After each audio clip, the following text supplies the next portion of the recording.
আমি এই মাত্র আমার বক্তব্যে উল্লেখ করেছি এবং আবারও বলতে চাই যে তিনি একজন চলচ্চিত্র নির্মাতা।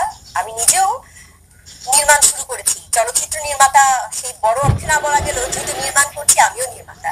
সুতরাং হুমায়ুন আহমেদের জীবনের কোনো অংশ নেই বা ছায়া নেই যেটাতে দর্শক মনে করবেন যে হুমায়ুন আহমেদ আছেন এই চরিত্রে। সেরকম একটা চলচ্চিত্র নির্মাণের আগে একটা যোগাযোগ করাটা ওনার জন্য খুব সহজ ছিল, বা এইসব আলোচনার পর সেই যোগাযোগের রাস্তাটা কিন্তু আরেকটু উন্মোচন হয়।